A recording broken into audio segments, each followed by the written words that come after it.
मुझे याद है कि मैं जब बचपन में मैं ईद कार्ड अपने वालिदैन के लिए हाथ से बनाती थी और मेरे वालिद ने कुछ दिन पहले वो ईद उल फितर पे स्पेशली वो कार्ड निकाल के मुझे दिखाया और उन्हें रखा हुआ था। तो वो जो मेमोरी होती है ना, हाथ इसके वालिद बहुत इसकी तारीफ करते हैं। We have travelled together from Lahore to London and उन दोनों में पीआई की डायरेक्ट फ्लाइट थी।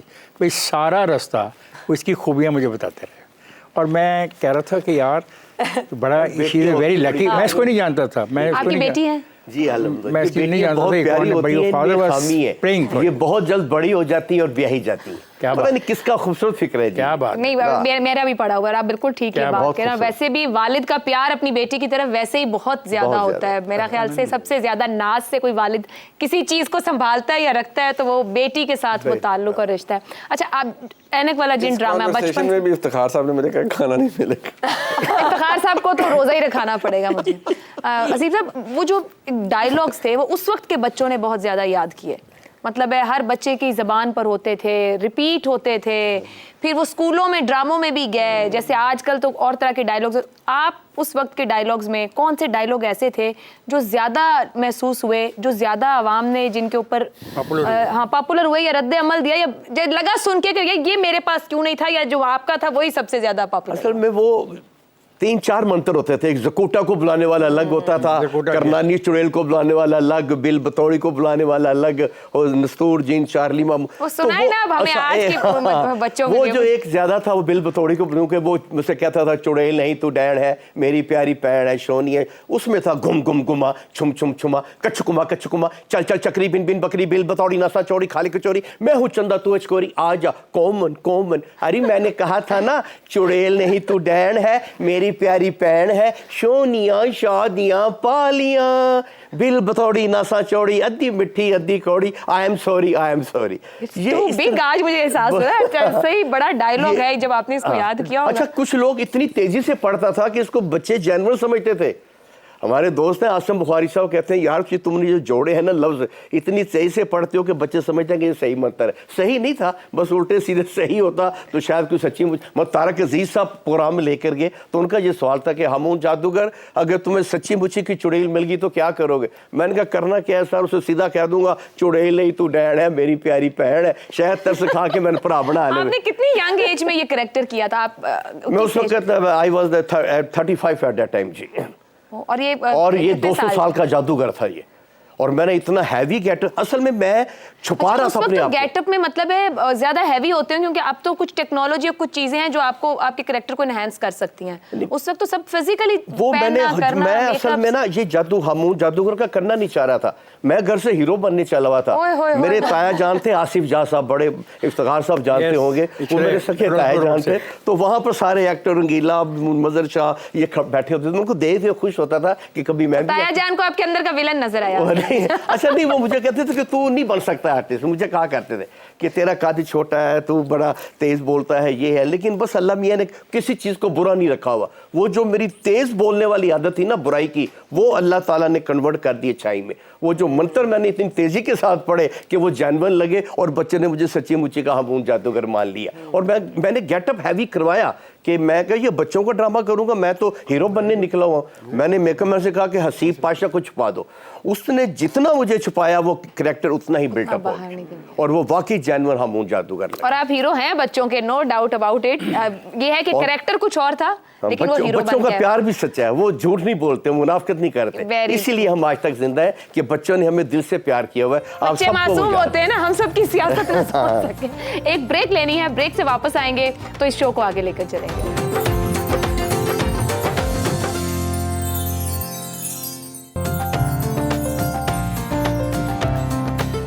ईद की इस खुसूसी ट्रांसमिशन में आपको एक बार फिर खुशामदीद कहेंगे। हम यहाँ बातें कर रहे हैं जादू की और हमारे यहाँ कुछ हमारे सियासतदान भी जादू करते हैं। जो आप चाहते हैं वो मिलता नहीं, जो आप नहीं चाहते वो आपको ज़रूर मिल जाता है।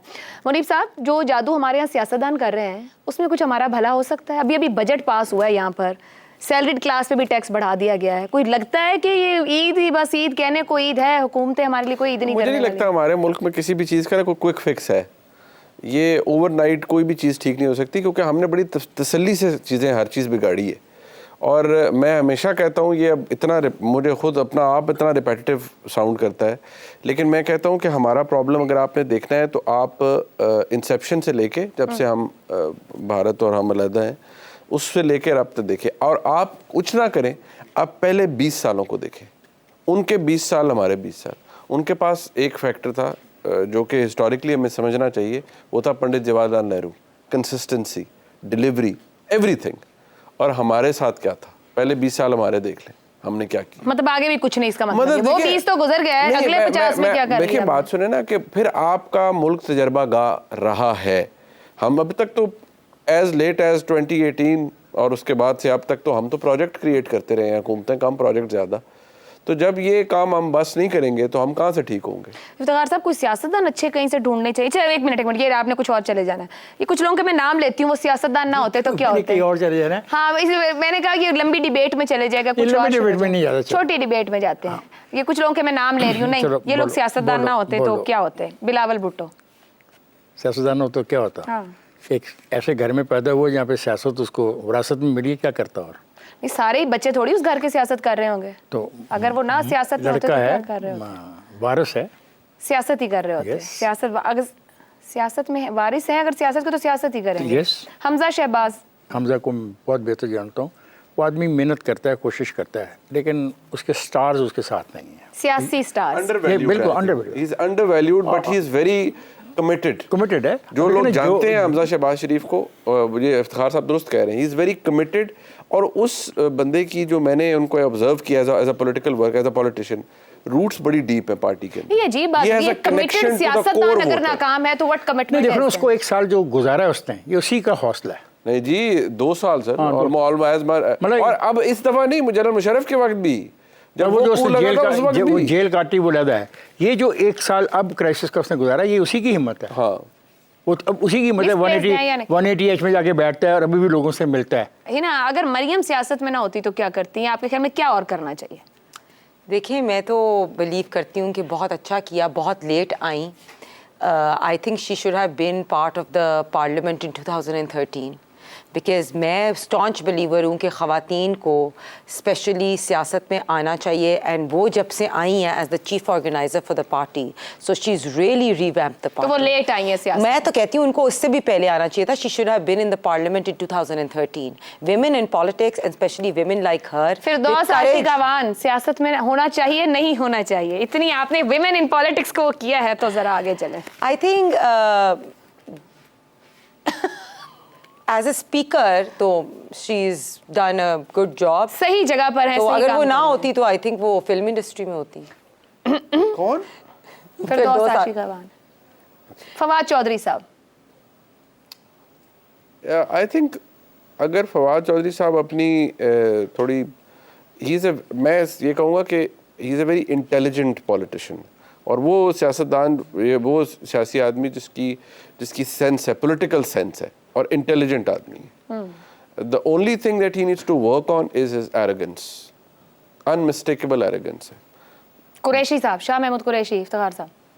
ठीक है, सियासतदान ही होना चाहिए था क्योंकि विरासती तौर पे वो सियासत आ रही है विरासत तो में भी सियासत। है और गद्दी नशीनी भी है, और यही मेरे ख्याल उसकी तरबियत है। इसके अलावा कुछ कर भी नहीं सकता। आगे क्या करेंगे? यही करेगा पीटीआई में ही? नहीं, मतलब कहीं भी हो करेगा वो सियासत। सियासत ही करेंगे, चलती रहेगी गद्दी। तो चल रही है।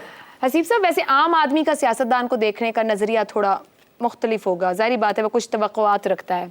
आप भी खबरों में, टीवी पे, अदाकार भी कुछ ना कुछ हुकूमतों से देख रहे होते हैं कि कौन अदाकारों के लिए या इंडस्ट्री के लिए कुछ कर रहा है, नहीं कर रहा है। इस इंडस्ट्री के लिए किस हुकूमत ने ज़्यादा किया, या आप समझते हैं कि इस इंडस्ट्री को समझा कम अज़ कम अदाकारों के लिए? ये नवाज गवर्नमेंट में हुआ है ज़ाती तौर पर कि उन्होंने 2.5 करोड़ पे से आर्टिस्ट स्पोर्ट्स फंड शुरू किया जो 8.5 करोड़ पे तक गया। और मुझे याद है जकोटा जिन, बिल बतौड़ी, मसूद अख्तर, कोडू, हम इन सबको 25-25 हज़ार रुपया महाना मिलता था। इनको वो आर्टिस्ट स्पोर्ट्स फंड जिसे कहते हैं कि उनके दौर में मिला है, और वो फनकार कसम पुर्सी की हालत में नहीं मरे, उनका चूल्हा जलता रहे।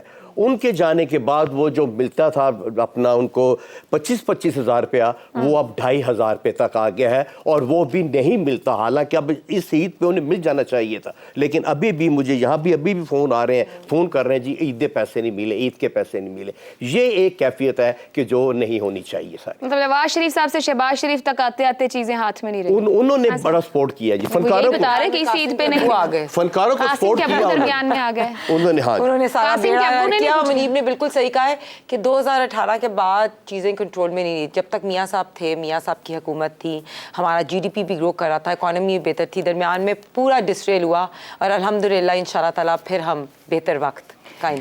जी हिना साहिबा ये कह रही हैं कि इंशाल्लाह चीज़ें बेहतर होंगी। क्या वाकई बेहतर होंगी? ये ईद कोई तब्दीली लाएगी या ईद कुर्बान है और ईद कुर्बान के बाद कुछ कुर्बानियाँ होनी हैं? कुछ और गुफ्तगू करते हैं इस ब्रेक के बाद।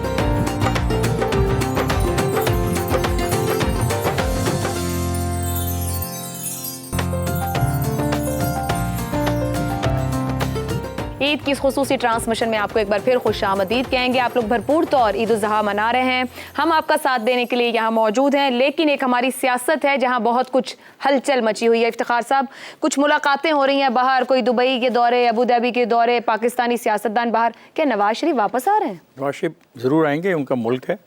अब नवाज शरीफ को एक फ़ैसला करना चाहिए कि डट जाए और मुकामी हुकूमतों को एक प्रिंसिपल ऑफ पॉलिसी के तहत बहाल कर दे। मुकामी हुकूमतें आपको कम से कम 80-90 हज़ार नए चेहरे देंगी इलेक्टेड, एक नया ब्लड आएगा पूरे सिस्टम के अंदर, और हम सिस्टम को आगे ले जाने में कामयाब होंगे। डिसेंट्रलाइज करो सिस्टम को ताकि लोगों को फ़ायदा पहुंच सके। इतना सेंट्रलाइज सिस्टम अब पाकिस्तान में कुछ नहीं डिलीवर कर सकता, कुछ नहीं दे सकता। एंड आई होप कि मियां नवाज शरीफ साहब अगर ये सुन लें, अगर ये प्रोग्राम देख लें, या अगर ये खातून जो है जो MNA बनना चाहती है, ये मेरा पैगाम उन तक पहुँचा दे तो बहुत बड़ी बात होगी। बिकॉज पाकिस्तान की बका अब सिर्फ़ और सिर्फ उस सिस्टम में है जो मेरे घर में, मेरे मोहल्ले में, मेरे तहसील में मुझे और जिस पर किसी की तवज्जो। मुनीब साहब, ये ईद के साथ हमारे कुछ सियासतदान बड़ा जोड़ते रहे, ईद के बाद कुर्बानी, अब भी कुछ हालात ऐसे ही नज़र आते हैं। कौन किसके लिए कुर्बानी देगा? क्या नवाज शरीफ साहब वापस आएंगे? क्या कासिम के अब्बू के जाने का वक्त हुआ चाहता है? क्या कुछ और कॉम्प्रोमाइज़ होने को है? क्या होने वाला है? देखिए, सबसे पहली तो बात यह है कि इफ्तिखार साहब ने भी जो फरमाया है, क्योंकि उनकी अकल दानिश मुझसे बहुत ज़्यादा, तारीख वो मुझसे बेहतर जानते हैं। मैं इतनी बात कहूँगा, मियाँ साहब को वो बिल्कुल तशरीफ़ लाएं, उनका अपना मुल्क है। नहीं, वो वक्त आ गया है कि हालात मुझे लगता है वो आ भी जाएंगे, उनके लिए हालात अब इससे ज़्यादा साजगार और क्या होंगे। अच्छा। वो तशरीफ़ ले भी आएंगे, लेकिन मैं बसद एहतराम इतना कहूँगा, वो आएँ और अवाम के लिए डिलीवर करवाएँ, बिल्कुल को मकामी हुकूमतें वो लाएँ, पर ये जो डटने वाला काम है ये ना करें। ये पिछली दफ़ा वो जब आए थे तो उन्होंने कहा जी, लोगों ने उनको मिस कोट किया कि मियाँ साहब आप तुर्की को देख लें, आप तैयब अर्दवान को देखें, कमाल ये आप तैयब अर्दवान बन गए हैं। फिर वो जो जितने इनकलाबी चेहरे थे जो कि अब भी हैं उधर, उन्होंने ही बेड़ा गर्क करवाया था। नवाज शरीफ बने, तैयब अर्दवान ना बने वापस। जी मैं देखिए मेरी बात सुने, डिलीवर करने के लिए अब हमें आप देखें, आप लोगों को डिलीवर करें। आप लड़ाइयाँ लड़ने के लिए, टर्फ वॉर्स के लिए पाकिस्तान में नहीं है, ये नहीं हमारा DNA नहीं है टर्फ वॉर्स का। एक नेशनल सिक्योरिटी स्टेट है, ये रहेगी। मनी वो जो लोग कहते थे कर दे कड़ाके, कर दे कड़ाके, जी कर दे कड़ाके नहीं हो सकते, नहीं वो फिर अपने कड़ाके निकल गए ना। आज वो आज किधर है कड़ाके? अब तो आवाम की हालत खराब हो आपका गई है। मुल्क एक नेशनल सिक्योरिटी स्टेट है, वो रहेगा, एडमिट इट। और मैं शहबाज शरीफ साहब की इस बात से एग्री करता हूँ 100%। You sit with him, you talk to him before becoming the prime minister, even now he talks about peaceful cohabitation कि यार ये कुछ चीजें हैं जो कि हाँ कि मिलजुल के करने वाली, लड़ाई लड़ने वाली बात नहीं है। And I think he is right. Yes. I think he is right. नहीं, लेकिन क्या हिना साहिबा, नवाज शरीफ साहब ये बात, वो वापस अगर आ रहे हैं, पहले तो आ रहे हैं, बता दीजिएगा, और क्या ये जिस समझ की बात हो रही है को एग्जिस्ट करने की, शहबाज शरीफ साहब बड़े भाई को समझा लेंगे? आज तक तो उन्होंने सुनी है बड़े भाई की, समझा नहीं पाए। आयशा, बिल्कुल बहुत जल्द मियाँ साहब वापस आएंगे, और हमारे अभी से जो पार्टी के कारकुन हैं, ये बहुत जल्द तो हम 2 साल से सुन रहे हैं, आप पार्टी के हमारे कारकुन हैं, उन्होंने प्रोग्राम नवाज शरीफ साहब की आने की तैयारी भी पकड़ ली है। और मैं आपको बताऊं कि नवाज शरीफ साहब जैसे हमारे कायद है, उनके नाम पे पूरी पार्टी जो है वो मुतहरिक हो जाती है। एवरीवन, जैसे कहते हैं अल्लाह ताला ने एक नवाज शरीफ की मोहब्बत हमारे कारकुनों में और बाकी लोगों में भी डाली है, और लोगों को अब इतना टाइम गुजार के ये पता चल गया है कि नवाज शरीफ साहब ही मुल्क को सेव कर सकते हैं। सो आई थिंक बहुत जल्द ये टाइम आने वाला है और इंशाल्लाह ताला मियाँ साहब आएंगे भी और पाकिस्तान और को वो जो समझाने का मशवरा दिया इफ्तिखार साहब ने, वो आप पहुंचा दीजिए। देखिए, हम सब हिस्ट्री से सीखते हैं, and I think we have all learned our lessons, and इंशाल्लाह ताला मुझे लगता है कि with once he is back, not only अवाम की मोहब्बत है, उन्होंने भी चीज़ें लर्न की हैं, एंड आई थिंक को एग्जिस्टेंस भी होनी चाहिए, and I think he is one person with the vision who can actually change and lead us towards a progressive Pakistan. क्या अच्छी अच्छी बातें तो कर दी हिना साहिबा ने, देखना ये कि इनमें से निकलेगा क्या। हसीब साहब, इतनी खूबसूरत बातों के बाद बिल्कुल आखिर में ईद का दिन है और लोग ईद सेलिब्रेट कर रहे हैं, क्या पैगाम देंगे कौम को कि किस तरीके से ईद को अपने लिए और दूसरों के लिए बेहतर किया जा सकता है? देखें जी, जो महंगाई का आलम है, जिस तरह से गरीब आदमी गोश्त को अफोर्ड नहीं कर सकता, रोज़ाना अंडों की और गोश्त की कीमतें तब्दील होती रहती हैं।